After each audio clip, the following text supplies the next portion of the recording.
Bonjour et bienvenue. Dans cette session, nous vous proposons de faire le point sur la réglementation internationale des émissions de gaz à effet de serre.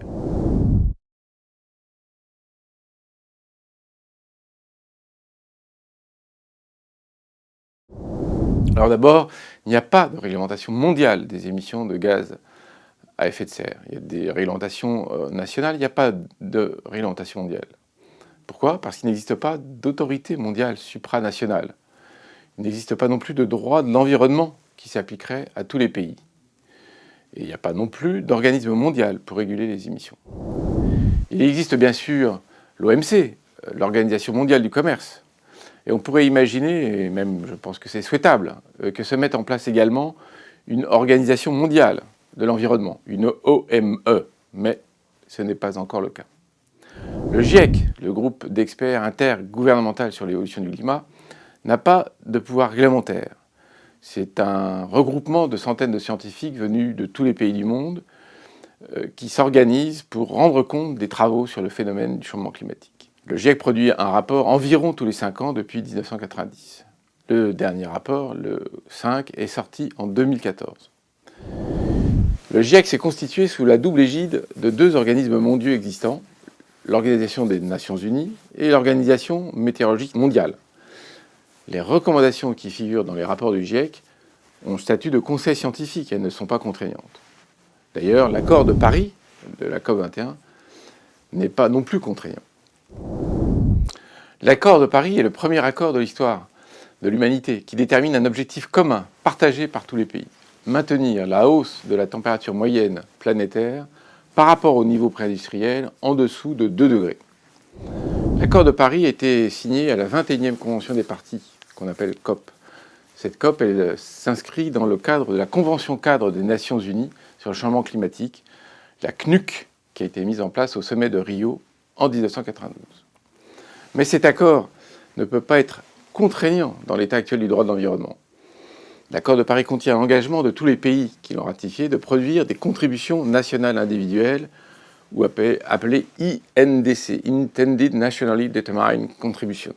Chaque pays a produit et rendu public sa stratégie nationale de réduction d'émissions de gaz à effet de serre et de lutte contre le changement climatique. La somme des INDC permet de prévoir plus finement l'évolution des émissions et donc du réchauffement climatique. Mais les INDC sont non contraignantes, comme je le rappelle. La somme des INDC montre qu'on reste sur une trajectoire très inquiétante qui ne nous met pas à l'abri de dégâts climatiques considérables. En 2015, rappelons que la hausse observée de la température est déjà de l'ordre de 1 degré, que la tendance à horizon 2030 est de 1,6 degré et qu'elle est à 2 degrés à horizon 2050.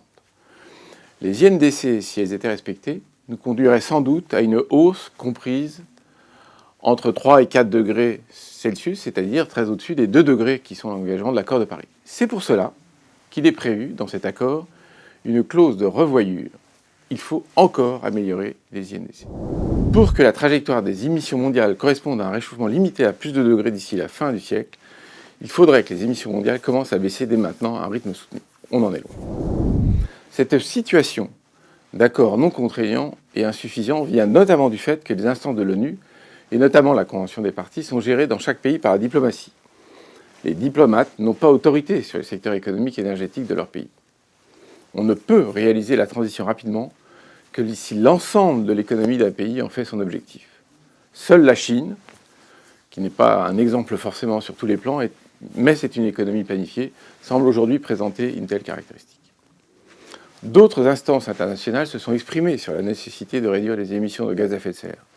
On peut mentionner le G20, qui est une instance de coordination des 20 États du monde, représentant ensemble plus de 90% du PIB mondial. On peut mentionner aussi, c'est moins connu, le Conseil mondial de stabilité financière, une instance où siègent les banquiers centraux, les régulateurs et les ministres des Finances des pays du G7. Ces deux instances reconnaissent officiellement la nécessité de réduire les gaz à effet de serre, mais ne déclinent pas, ou pas encore, de recommandations précises de politique économique, financière ou monétaire à cet effet.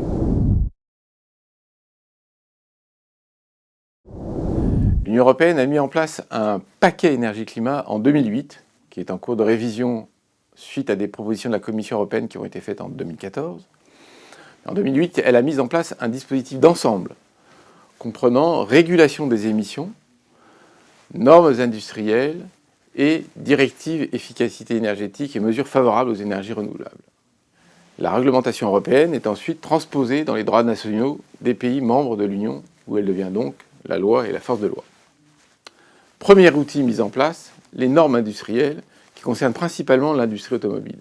Toutes les automobiles neuves vendues dans l'Union européenne doivent respecter des normes d'émission pour plusieurs gaz. Mais pour le CO2, les normes imposées sont de 130 grammes de CO2 par kilomètre en 2015, ça fait un peu plus de 5 litres au 100. 95 grammes de CO2 le kilomètre en 2020, ça fait un peu moins de 4 litres au 100. Les constructeurs doivent donc adapter leurs véhicules en conséquence. Ils le font, même si une fraude généralisée a été révélée en 2016. Les émissions de gaz à effet de serre dues au transport routier au sein de l'Union européenne ont légèrement baissé de 2005 à 2012 en passant de 913 millions de tonnes de CO2 à 843 millions de tonnes de CO2. Donc, ce dispositif de normes est relativement efficace. Le second outil, le marché de quotas de CO2, a été mis en place en 2005. On l'appelle aussi ETS, European Union Trading Scheme. 45% des émissions totales de gaz à effet de serre de l'Union européenne sont couvertes par ce marché.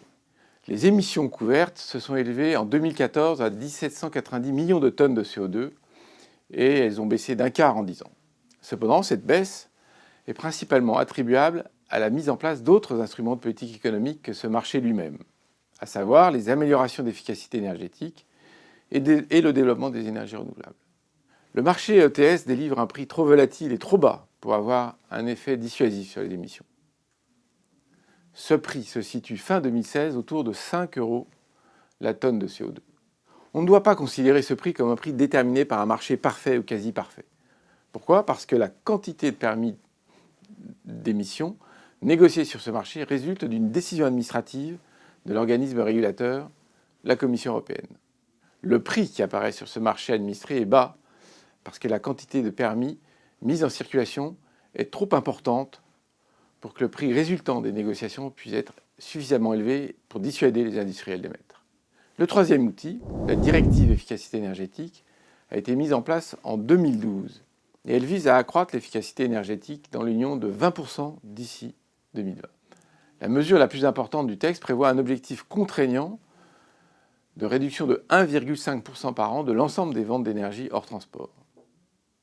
Elle comprend également un objectif de 3% de rénovation annuelle des bâtiments de l'État et un objectif de réalisation d'audits énergétiques dans les grandes entreprises. Au-delà de ce socle commun, chaque État membre peut bien sûr développer en complément ses propres mesures. La directive efficacité énergétique de l'Union européenne est un bon exemple de réglementation contraignante pour une part, mais laissant également une place à l'adaptation aux cadres nationaux, qui est source d'opportunités industrielles et d'amélioration de la balance des paiements par le biais des économies d'énergie.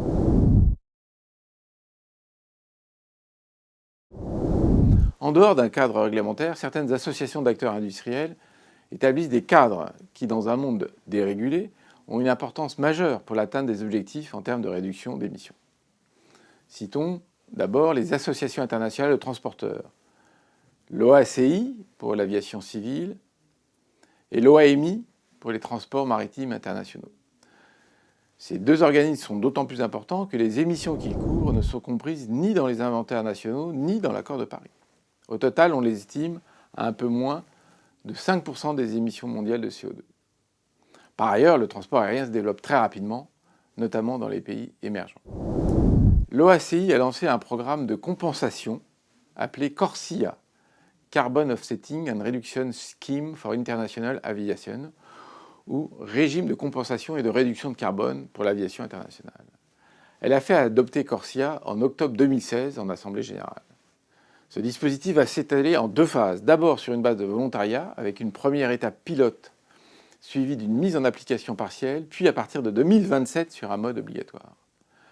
La compensation, ça signifie que les compagnies aériennes doivent investir dans des actions de réduction d'émissions, par exemple des programmes de réforestation, pour compenser leurs émissions de gaz à effet de serre. On peut citer, même si ce n'est pas une organisation industrielle, les grandes villes qui se sont regroupées dans une association promouvant le développement bas carbone, le C40, comme Cities 40. Enfin, citons les institutions financières internationales, les IFIS, qui commencent à avoir une action coordonnée en faveur de politiques climatiques. Les banques de développement se fixent des objectifs ambitieux pour leur co-bénéfice climat de leur portefeuille. Des coalitions volontaires d'investisseurs internationaux comme le Montréal Carbon Pledge et la Portfolio Decarbonization Coalition se fixent des objectifs de décarbonation de leur portefeuille avec le double objectif de répondre à la demande d'épargne verte et de protéger les épargnants contre la baisse prévisible de valeur des actifs carbonés. Laurent Fabius, qui était président de la COP21 et qui est actuellement président du Conseil constitutionnel en France, plaide pour la mise en place d'un pacte mondial pour l'environnement. Ce serait une grande avancée qui comprendrait la reconnaissance d'un ensemble de droits à l'environnement au niveau international.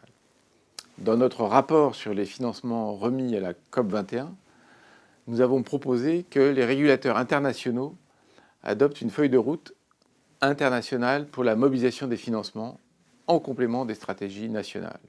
Le FMI ou la Banque mondiale pourraient être chargés de sa supervision et de sa mise en œuvre, en coordination bien sûr avec les instances pertinentes au sein de la Convention climat des Nations Unies. Il s'agirait de suivre en particulier une série d'indicateurs.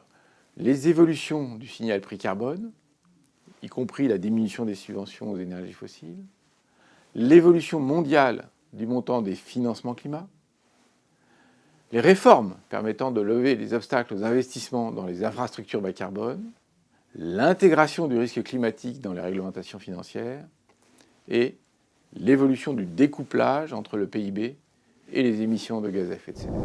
Le réchauffement climatique est une problématique globale qui remet en cause le mode de développement de l'humanité. Il impose d'inventer un nouveau mécanisme de coordination mondiale et c'est l'un des passionnants chantiers du XXIe siècle. Merci et à bientôt.